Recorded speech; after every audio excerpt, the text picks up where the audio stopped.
This was me, sunburned in funny patches and totally exhausted, late one evening in April 2006.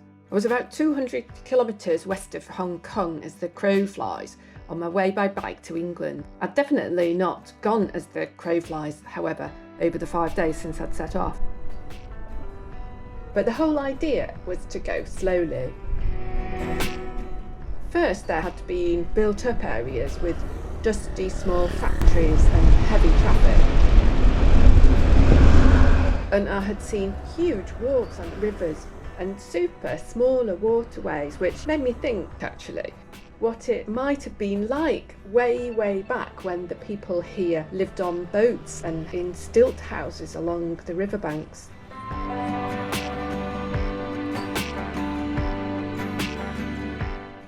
In the towns there had been still some brilliant old houses made of lovely old bricks with a mix of Chinese designs and Western.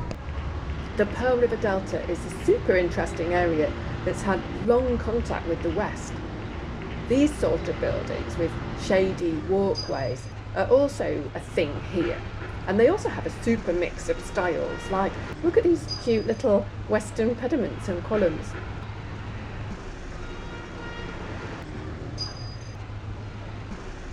After a while, I had started to see paddy fields. It was so exciting to see scraps of rural life.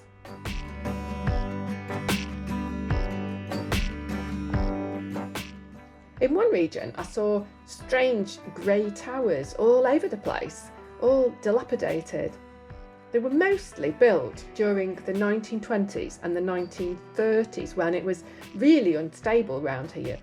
Records say there were hundreds of robberies and murders. Even schools were attacked and children and teachers abducted and ransomed. The local families tried to protect themselves. The towers they built had doors and window bars made of iron, and some had generators and guns.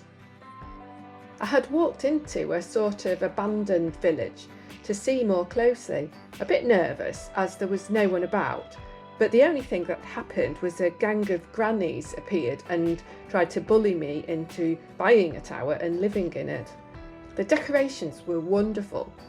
Many people from here had travelled overseas, like they'd gone on the Californian gold rush and things like that. And back home, they'd decorated their watchtowers with a super mix of Chinese and Western designs. I just love this kind of thing, and I loved riding through this area. I had a chalk ice sitting with a guy who told me he was born in a watchtower, and I wanted to hear all about it, but he wanted to talk about football and there was completely no stopping him. Anyway, then the towers had petered out and I'd ridden on through lovely green countryside and little villages.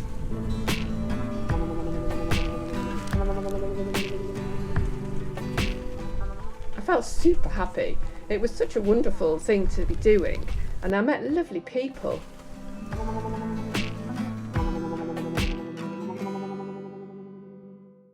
So now I was very sunburned and really tired in a hotel. They had Western food, so I couldn't resist and demolished a club sandwich and a plate of chips. I was on the banks of the West River. The next day I had a gorgeous, really short day. I started out with a massive breakfast in a massive dim sum hall.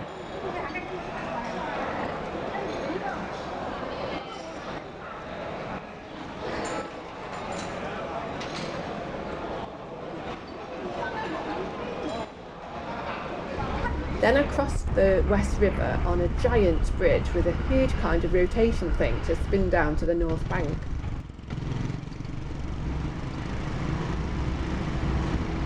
Now I was in the city of Zhaoqing. I rode along under the city walls, which were cracking and which nobody seemed that bothered about.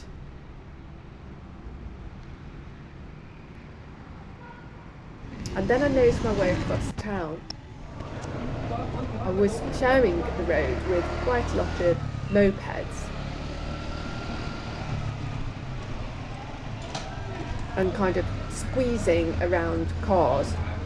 But I felt really relaxed because today I didn't have to worry about reaching my destination before the end of the day or getting lost and so on, as I had done on the previous 5 days out in the countryside. I just kind of filtered across junctions,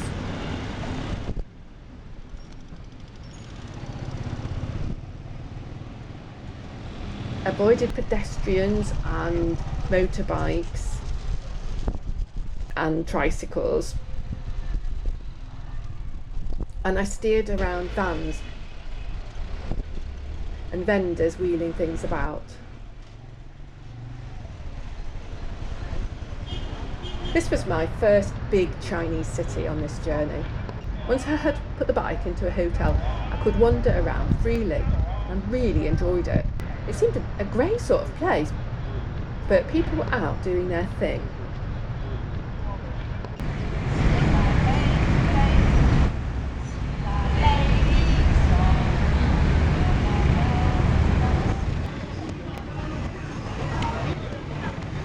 Out on the road, there's no coffee, of course, but here I could look for a coffee, and I did find a place for a coffee in a really weird, empty cafe bar sort of place.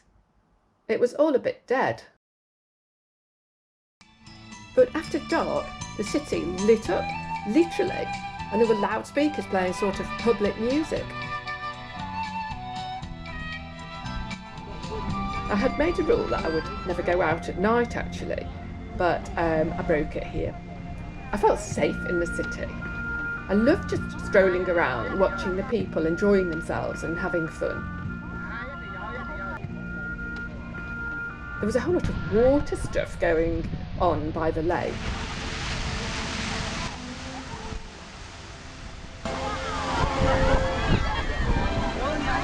I loved seeing what people do. It was really good fun, actually.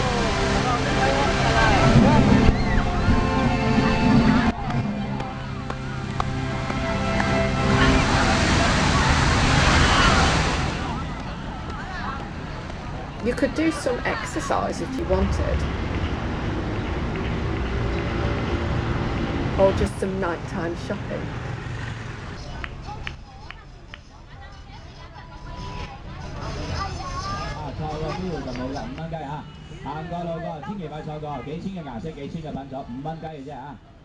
When I was out in the countryside as a foreign woman alone on a bike, I was very conspicuous and attracted attention, and actually it was really nice to just wander along the street in the dark with pretty much nobody noticing me.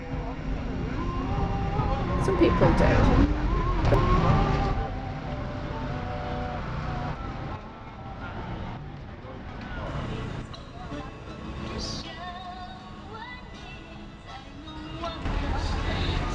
But mostly I could just amble around anonymously and listen and look at everything.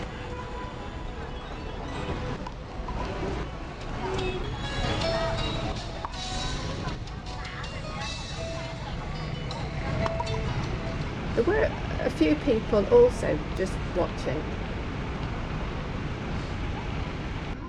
and a cat doing the same.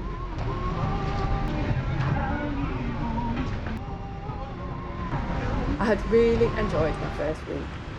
I went back to the hotel to get ready to set off and go on the next day.